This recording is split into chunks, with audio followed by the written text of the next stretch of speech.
संग्राम की श्रृंखला के अंतर्गत कार्यक्रम 1857 की महाक्रांति।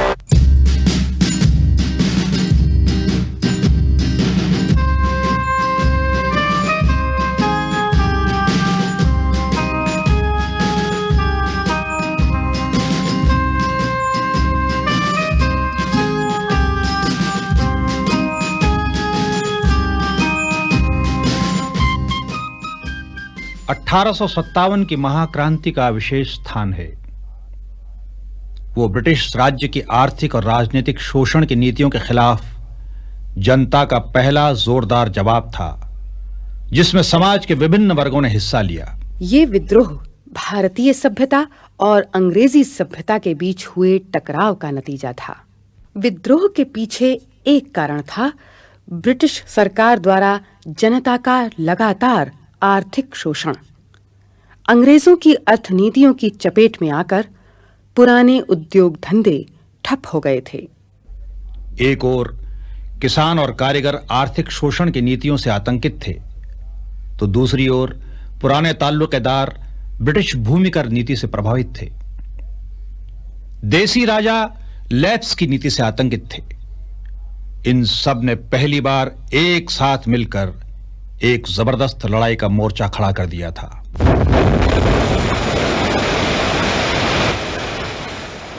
ये अंग्रेजों के खिलाफ एक मिला जुला विद्रोह था। ये कहना कि विद्रोह केवल सिपाहियों का ही था, गलत होगा। सिपाहियों में फैले असंतोष और उनके विद्रोह ने जनता के मन में बरसों से पल रहे रोष को फूट निकलने का मौका दिया। इन असंतुष्ट सिपाहियों को विद्रोह करने पर मजबूर किया राइफलों में इस्तेमाल के लिए बनाए गए नए किस्म के कारतूसों ने। सन 1857 दमदम मस्केटरी डिपो, जहां इन कारतूसों के खिलाफ आवाज उठाई गई।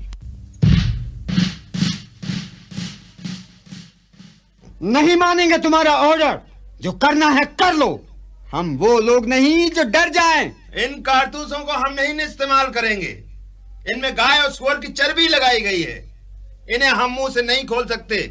इससे हिंदू और मुसलमान दोनों का धर्म भ्रष्ट होता है।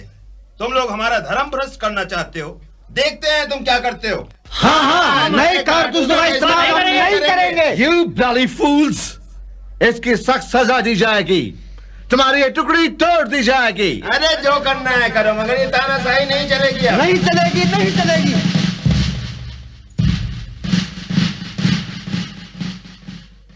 अरे हम सिपाही लोग इन अंग्रेजों को मजा चखाकर ही दम लेंगे। अंग्रेज हमारा धर्म मिटाने पर तुले हैं। हमें जबरदस्ती समुद्री यात्राएं करने पर मजबूर किया जाता है। यहां तक कि हमें अपनी जात की पहचान बनाए रखने देने के लिए दाढ़ी बढ़ाने से, पगड़ी बांधने से, टीका लगाने तक से रोका जाता है। और तो और अब ये नए कारतूस वाली चाल। और क्या हम नहीं जानते कि इन ईसाई पादरियों को सेना के बीच क्यों रखा जाता है? अरे हमें ईसाई बनाने के लिए ये हमारा धर्म बदलना चाहते हैं। मंगल पांडे, तुम क्या सोचते हो? अंग्रेजी हुकूमत की ज्यादती हम पर बढ़ती जा रही है। सुना आप सबने, हमारी टुकड़ी कारतूस इस्तेमाल न करने के जुर्म में तोड़ दी गई है।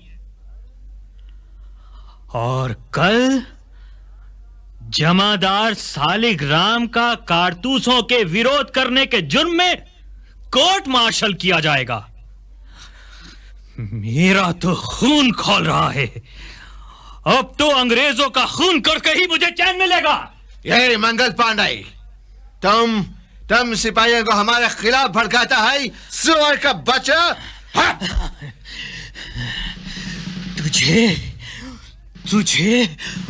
तुझे मैं जिंदा नहीं छोड़ूंगा।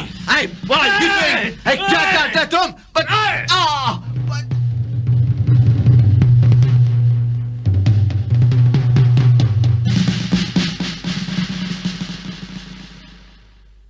गजब हो गया, गजब हो गया।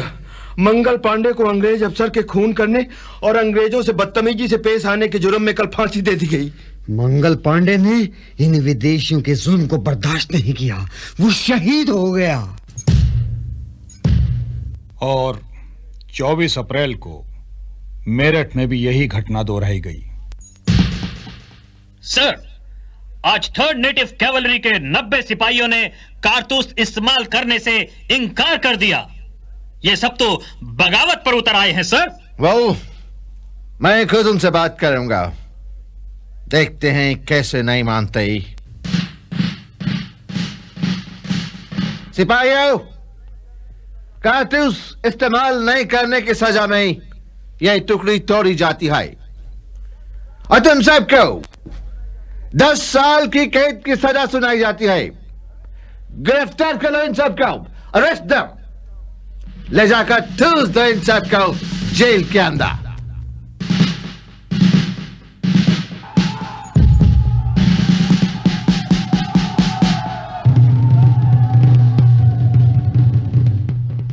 इस गिरफ्तारी के खिलाफ 10 मई को मेरठ के सैनिकों ने अपना आक्रोश प्रकट किया।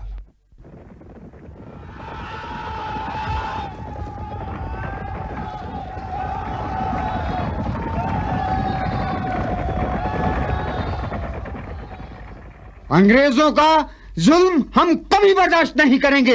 हमारे सैनिक भाइयों को बेरहमी से जेलों में बंद किया गया है। चलो दोस्तों, हम अपने सिपाही भाइयों को कैद से रिहा कराएं।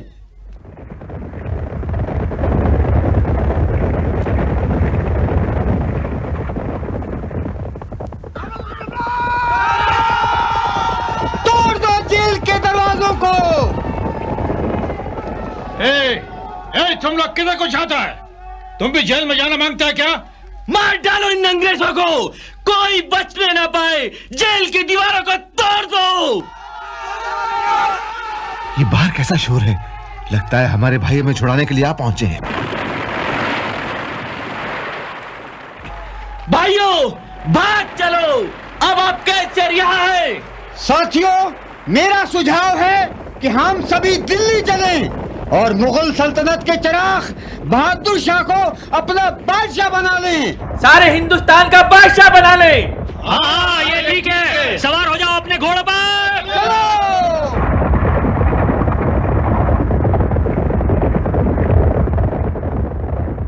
और फिर ये जाबाज सिपाही दिल्ली की ओर दौड़ पड़े, बादशाह बहादुर शाह जफर के पास अंग्रेजी हुकूमत से लड़ने के लिए।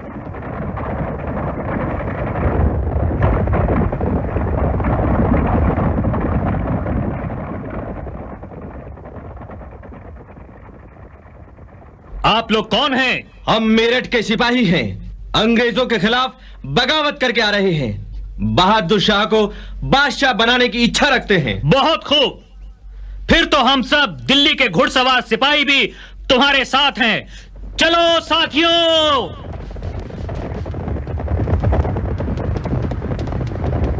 बहादुर शाह जिंदाबाद, बहादुर शाह जिंदाबाद, बहादुर शाह जिंदाबाद।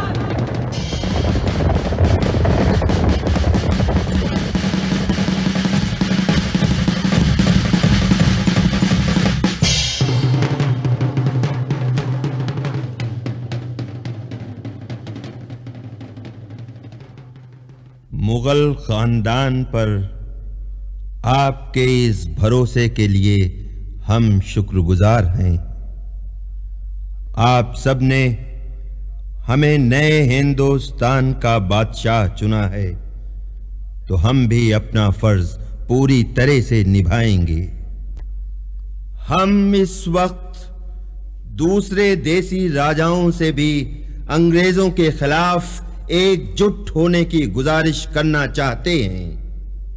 अंग्रेजी हुकूमत मुगल खानदान को पूरी तरह तबाह व बर्बाद कर चुकी है, फिर भी उसे चैन नहीं। ये फिरंगी हुकूमत चाहती है कि हमारा नामो निशान ही न रहे। गवर्नर जनरल लॉर्ड डलहौजी ने हमारे और बाद के मुगल वारिसों को लाल किले में, जहां मुगल बादशाह हमेशा से रहते आए हैं, वहां रहने से साफ मना कर दिया है। हमारे वारिसों को दिल्ली के बाहरी इलाके में रहने का हुक्म दे दिया गया है। इतना ही नहीं, हमारे वारिस हमारे बाद सिर्फ शाहजादे ही कहलाएंगे, बादशाह नहीं। ये तो मुगल सल्तनत की साफ साफ तौहीन है।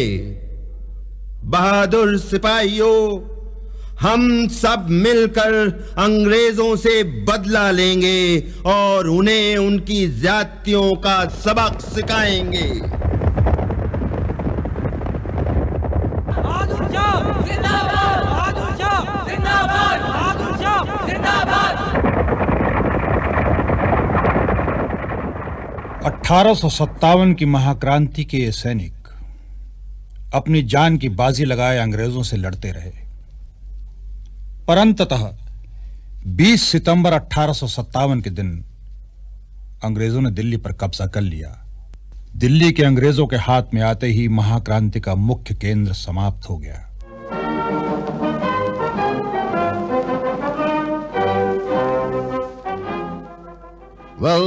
दिल्ली में हमारा कब्जा हो चुका है। अब हमें इन गद्दारों का मजा चखाना है। बहुत हिम्मत बढ़ गई इनकी। और फिर अंग्रेजों ने अंतिम मुगल बादशाह बहादुर शाह जफर को गिरफ्तार करके रंगून भेज दिया।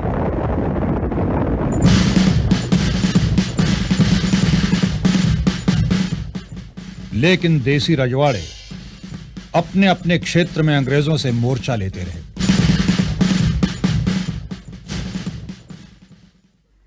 लेफ्स की नीति, जिस पर गोद लिए पुत्र को गद्दी पर बैठाना गैर कानूनी माना गया था, देसी राजाओं के विद्रोह का एक मुख्य कारण बना। सभी जगह क्रांति की ये आग दुश्मनों को झुलसाती फैलती जा रही थी। और फिर इसी महाक्रांति की आग इलाहाबाद, कानपुर और पटना में भी फैल गई।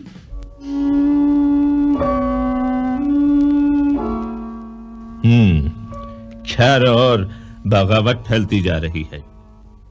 खबर मिली है कि पूरी बंगाल आर्मी ने हमारे खिलाफ लड़ाई छेड़ दी है।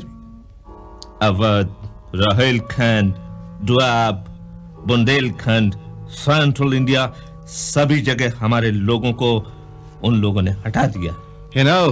ये नाना साहब ने हमारे लोगों को कानपुर से बाहर भगा दिया है और खुद पेशवा बन बैठा है। यस, टांटिया टोपे झांसी से अंग्रेजों को हटाने में लक्ष्मी बाई की मदद कर रहा है। Don't you worry, फिक्र मत करो। अंग्रेजी हुकूमत के मुकाबले में इनके पास ताकत ही क्या है।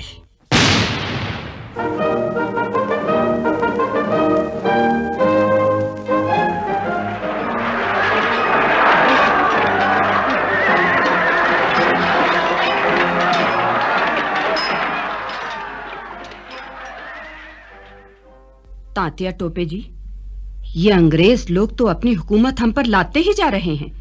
हाँ रानी लक्ष्मीबाई जी, अंग्रेज सरकार की लैप्स नीति ने जिस तरह आपके गोद लिए पुत्र को झांसी की गद्दी का वारिस मानने से इनकार कर दिया है, उसी तरह हमारे नाना साहब भी गोद लिए पुत्र होने के कारण कानपुर में शासन करने के हकदार नहीं समझे जाते हैं। खूब जानती हूं मैं इन अंग्रेजों की चालों को। हमारे राज्यों को हड़पना चाहते हैं ये लोग। झांसी से मुझे अंग्रेजों ने बाहर कर दिया है, मगर मैंने हिम्मत नहीं हारी है। चलिए तांतिया जी, अब देर न करें। ग्वालियर पर हमें मिलकर कब्जा करना है।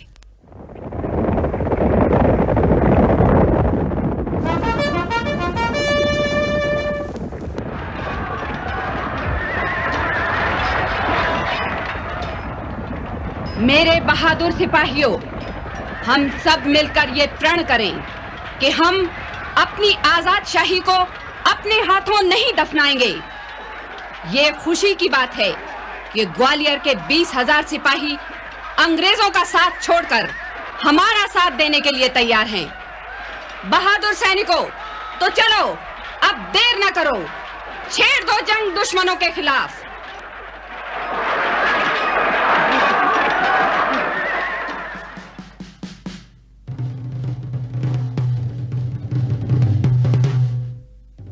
और इस संघर्ष में रानी लक्ष्मीबाई शहीद हो गई, लेकिन यह संघर्ष जारी रहा।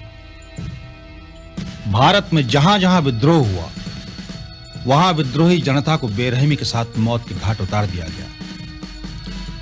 अंग्रेजों की इस दमनकारी नीति से बचने के लिए नाना साहेब नेपाल की ओर चले गए और दूसरी ओर तात्या टोपे जंगलों में चले गए, जहां से उन्होंने गुरिल्ला लड़ाई जारी रखी। मुखबिरी के कारण तात्या टोपे गिरफ्तार हुए और उन्हें फांसी की सजा दी गई।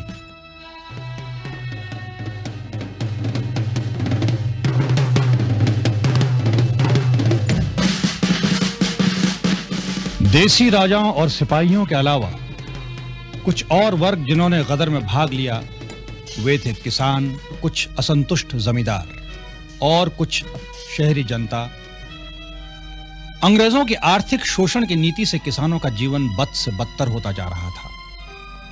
हर साल भूमि कर का बढ़ना और किसानों को उपज का बहुत कम हिस्सा मिलना अंग्रेजों की कुव्यवस्था का कारण था। किसानों में आक्रोश बढ़ रहा था। 1857 की इस महाक्रांति में उन्होंने सैनिकों का साथ देकर अपना आक्रोश प्रकट किया।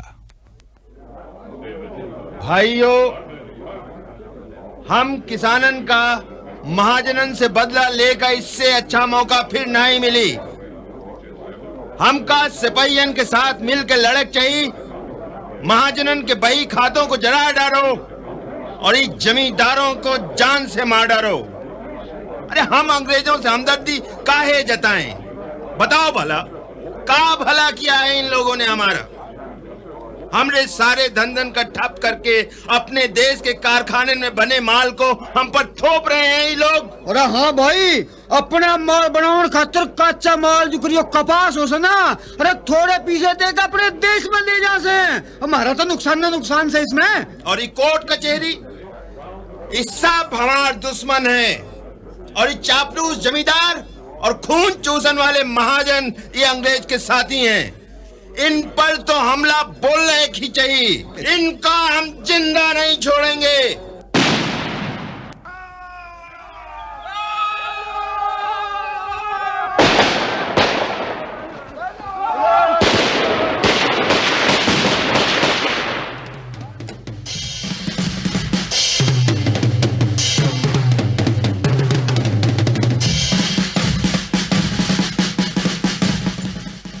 अंग्रेजों ने किसानों के संग्राम में कुछ चापलूस जमींदारों का सहारा लिया।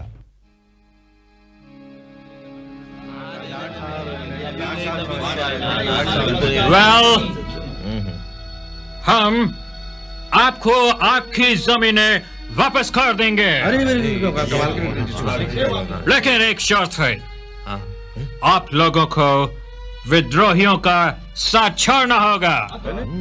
अब आप भी हमारा इस रिवोल्ट को खत्म करने में साथ दें। ठीक है, अगर आप हमारी जमीनें लौटाते हैं तो हम विद्रोही किसानों और सिपाहियों का साथ नहीं देंगे। हाँ, ठीक है। आज से हम आपके साथ हैं। वाह, बहुत अच्छा।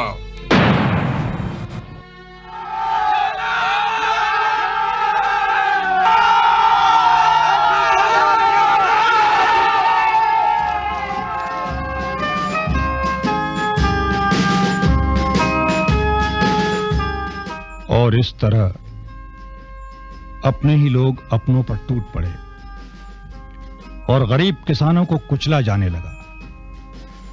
किसानों का यह आंदोलन दबता चला गया। 1857 की ये क्रांति दो सभ्यताओं के बीच का टकराव थी। ये ऐसा टकराव था जिसके कारण समाज के सभी वर्गों में ब्रिटिश कंपनी राज के खिलाफ विद्रोह फैला। भारतीयों के मन में ये भावना घर कर चुकी थी कि ब्रिटिश राज भारतीय संस्कृति और सभ्यता का अंत करके ही दम लेगा। इन्हीं भावनाओं के कारण भारतीयों के मन में स्वतंत्रता के लिए लड़ने की लहर दौड़ गई। और इसी लहर को भारत की स्वतंत्रता का प्रथम संग्राम कहा जाता है।